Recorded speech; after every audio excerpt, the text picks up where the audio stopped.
Hi everybody! So you might think it's a bit odd wanting to make a carbon cloth, but carbon cloths are used in loads of different places and are actually tremendously useful things. We've used them before when we've made our various lamps and fires as wicks, and they're brilliant for that. People have written to me saying they're finding it difficult to buy it, in which case you can just make it. Now, it's brilliant because it is in fact an activated carbon for absorbing smells. So if you pop it into boxes, it'll keep things nice and fresh. If you stick it in your shoes, it'll keep your shoes fresh. If you're really into batteries and supercapacitors like me, then being able to make carbonized materials makes brilliant materials for things like supercapacitors and batteries. So making carbon and making carbon cloths is actually stunningly useful. Now, of course, people have been doing this for centuries. They've been doing it when they make charcoal. It's slightly different making a carbon cloth where you maintain the structure of the cloth or the structure of the material that you want to use. But it's essentially super simple. Now, they always follow the same routine, actually, or at least I always follow the same routine. It is essentially very much like making charcoal.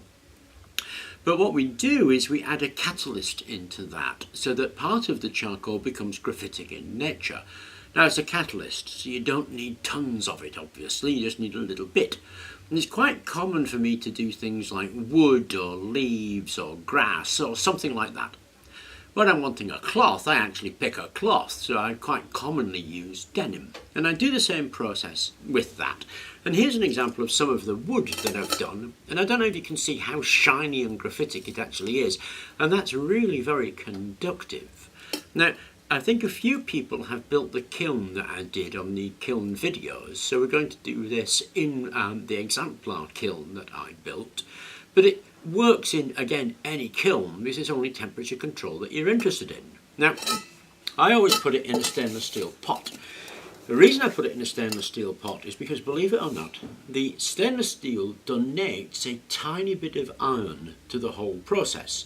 You can pick that up sometimes, actually. If you give the resultant carbon a wash with hydrochloric acid, you get a ferric chloride out. So you know that some of the iron is coming out from the pot and travelling through the material that you're carbonising.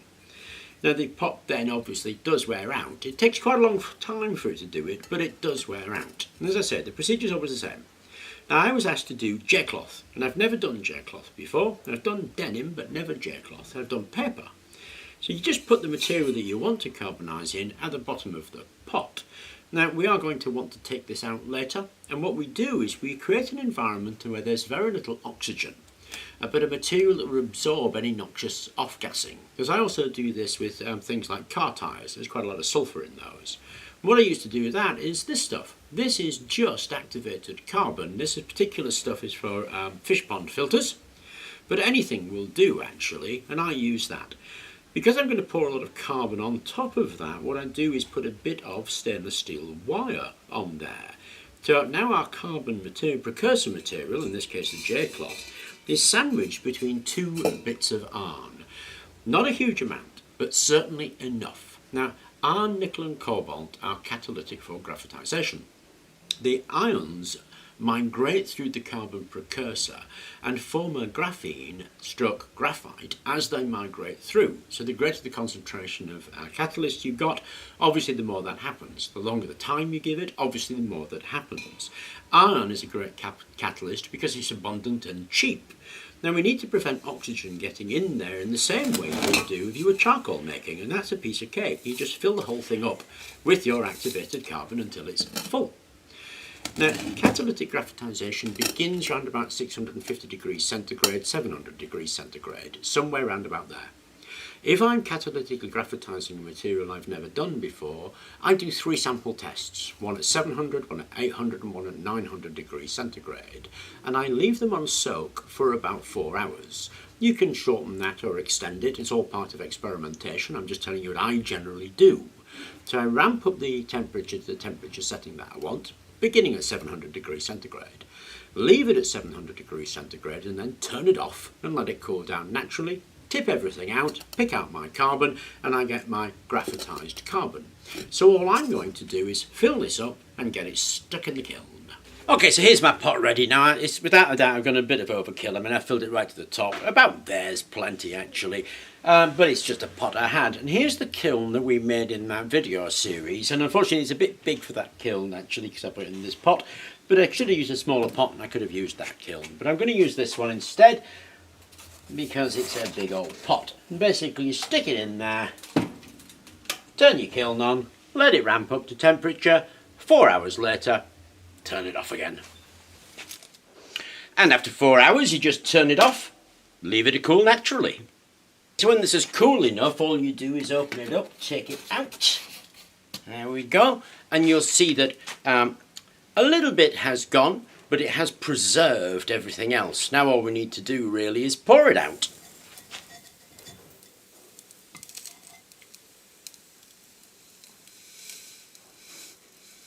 So here is the remains of that J cloth. As you can see, it was actually fairly aggressive. 4 hours at 900 degrees C has destroyed most of the J cloth. But you can see what's left has this nice graphitic look to it, and in fact that is very conductive. It's about about 20 ohms per square on that surface, which is amazing, really. Obviously the things to do with this are to repeat the experiment at lower temperatures with less time to see where that point is to preserve the J cloth.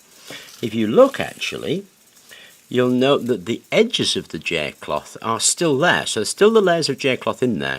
It was just too aggressive, and we now need to repeat that with less aggression. Here's a sample of stuff that I've made from denim. So when you get it right, you do a really nice job of this stuff actually. Like I say, we really need to experiment with it some more. 700, 800, 900 degrees, 1, 2, 3, 4 hours until we can preserve that structure. Now you always have to experiment depending on which bit that you're actually doing. I usually start relatively aggressively and work my way down. But it's up to you, but you will have to experiment, and you'll get it so it preserves the structure. Like I said, that's the example of the denim. You've seen the example of the wood. Now, I did think I'd done a video on this and been as explicit as this. I apologise for that, but at least I've actually done the video now. I hope it was of interest because it is a good method, I think, of making a graphitic carbon material. Anyway, I hope you enjoyed it, and thank you very much for watching.